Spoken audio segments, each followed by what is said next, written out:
Pagbasa mula sa mga gawa ng mga apostol. Samantala, patuloy ang pagsisikap ni Saulo na maipapatay ang mga alagad ng Panginoon. Kaya't lumapit siya sa pinakapunong pari ng mga Hudyo at humingi ng mga sulat para sa mga sinagoga sa Damasco upang madakip niya at madala sa Jerusalem ang sinumang lalaki o babae na matagpuan niya roong kaanib sa daan ng Panginoon. Naglakbay si Saulo papuntang Damasco at nang siya'y malapit na sa lungsod, biglang kumislap sa paligid niya ang isang nakakasilaw na liwanag mula sa langit.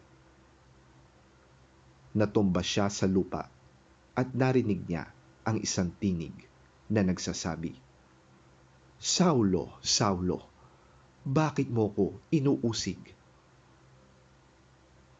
"Sino kayo, Panginoon?" tanong niya. "Ako'y si Jesus, ang iyong inuusig," tugon ng tinig sa kanya. "Tumayo ka't pumasok sa lungsod at dooy sasabihin sa iyo kung ano ang dapat mong gawin." Natigilan ang mga kasama ni Saulo nang marinig nila ang tinig, ngunit wala naman silang makitang nagsasalita.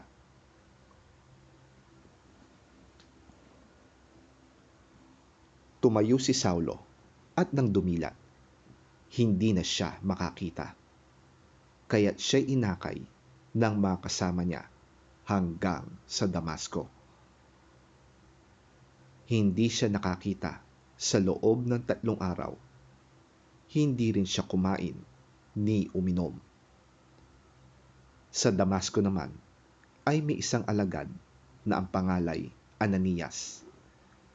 Tinawag siya ng Panginoon sa pamamagitan ng isang pangitain. "Ananias." "Ano po yun, Panginoon?"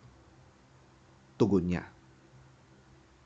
Inutusan siya ng Panginoon, "Pumunta ka sa kalyeng tinatawag na Tuwid sa bahay ni Judas at ipagtanong mo ang isang lalaking taga-Tarso na ang pangalay Saulo. Siya'y nananalangin ngayon." Sa isang pangitain, nakita kanyang pumasok sa kinaroroonan niya at pinatungan mo siya ng kamay upang siya'y makakitang muli.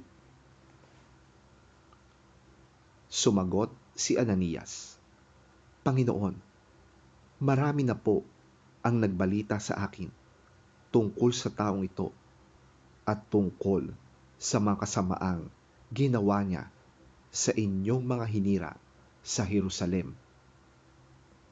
At naparito siya sa Damasco, taglay ang kapangyarihang galing sa mga punong pari ng mga Hudyo upang dakpin ang lahat ng tumatawag sa iyong pangalan."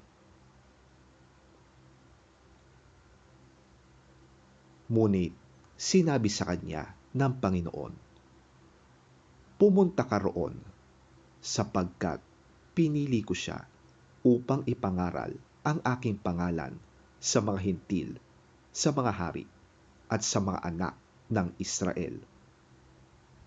Ipapaunawa ko sa kanya ang lahat ng dapat niyang tiisin alang-alang sa akin." Pumunta nga si Ananias sa naturang bahay at ipinatong ang kanyang kamay kay Saulo. Sabi niya, "Kapatid na Saulo, pinapunta ako rito ng Panginoong Hesus na nagpakita sa iyo sa daan nang ikaw ay papunta rito. Isinugo niya ako upang muli kang makakita at upang mapuspos ka ng Espiritu Santo." Noon day, may nalaglag na tila mga kaliskis mula sa mga mata ni Saulo at nakakita niya siyang muli. Tumayo siya at nagpabautismo. Kumain siya at nagbalik ang kanyang lakas. Pumasok siya sa mga sinagoga at nangaral na si Jesus ang anak ng Diyos.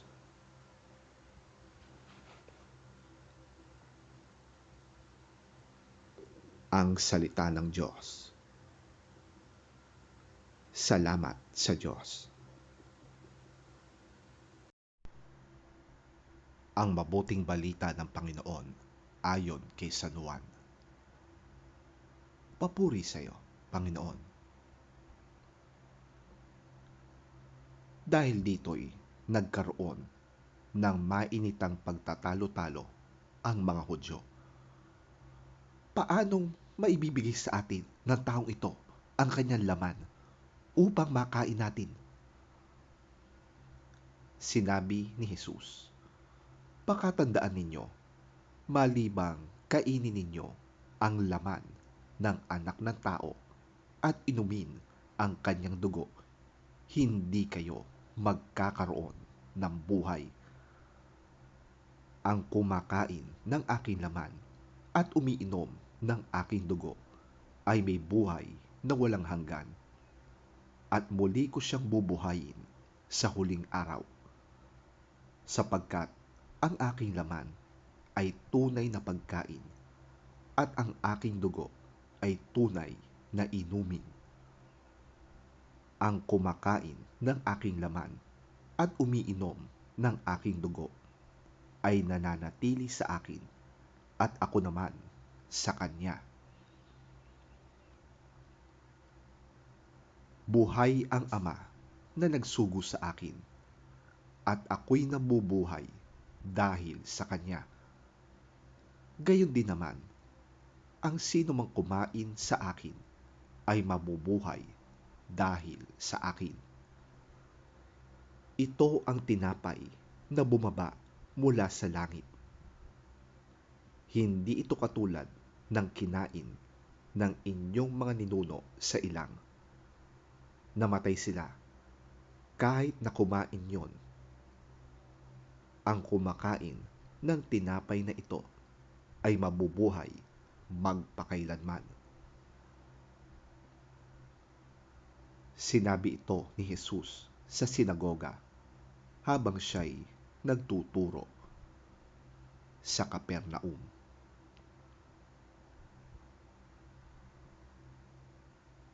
Ang mabuting balita ng ating Panginoon. Pinupuri ka namin, Panginoong Hesukristo. This started an angry argument among them. How can this man give us his flesh to eat? I am telling you the truth. If you do not eat the flesh of the Son of Man and drink his blood, you will not have life in yourselves. Those who eat my flesh and drink my blood have eternal life, and I will raise them to life on the last day. For my flesh is the real food, my blood is the real drink. Those who eat my flesh and drink my blood live in me, and I live in them. The living Father sent me, and because of him I live also. In the same way, whoever eats me will live because of me. This, then, is the bread that came down from heaven. It is not like the bread that your ancestors ate but then later died. Those who eat this bread will live forever. Jesus said this as he taught in the synagogue in Capernaum.